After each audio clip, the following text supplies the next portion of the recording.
Hello guys, Lawrence Wayne here.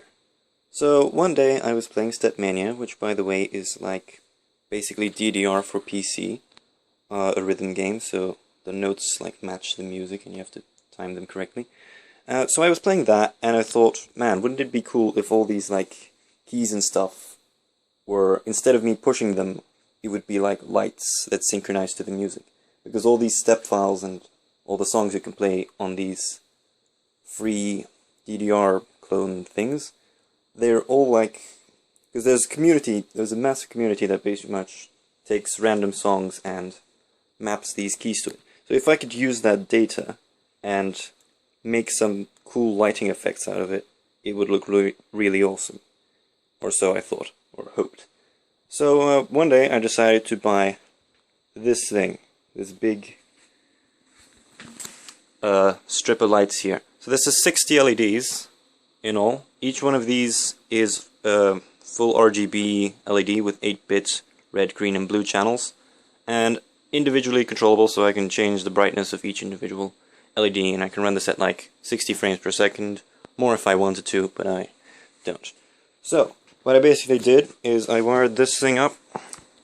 It goes underneath my table into my shoebox here. There's an Arduino in here which connects to a Raspberry Pi that's about here. ATX power supply on the side here, which powers this thing because this draws a lot of current. And so yeah, it connects to the Raspberry Pi, and the Raspberry Pi connects to an Ethernet cable to a switch I have up here, or a modem that acts as a switch, and that goes down to my PC, which is running this little Java program over here. Now if I run this, and I actually push the button, it's going to load some songs in.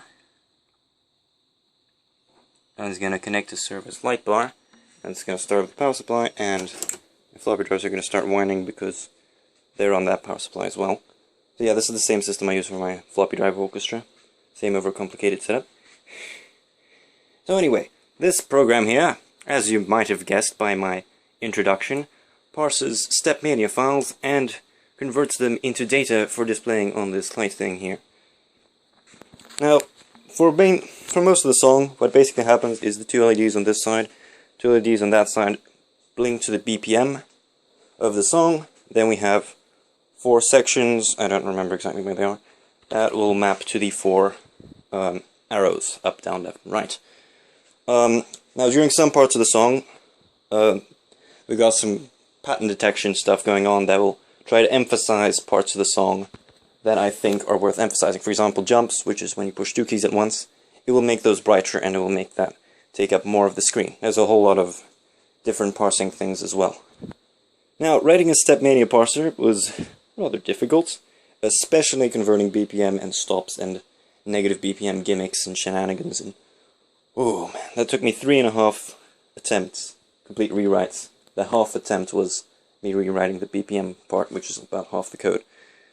But yeah, it finally works, and I'm so glad it does. And it actually works better than I thought it would. So, I might turn this into a series like the Unconventional Instruments Orchestra, which I will hopefully eventually continue.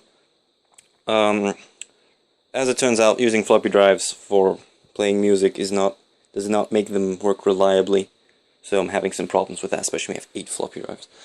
But yeah, this also doesn't work too reliably. I'm just going to do a little quick montage of it playing various songs, and I'll turn off the lights as well so you can see this thing better. It's pretty blindingly bright, and on some songs it's pretty freaking blinky, so if you have photosensitive epilepsy you might want to stop watching this video now. Okay, without further ado, let's look at some cool songs.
Don't you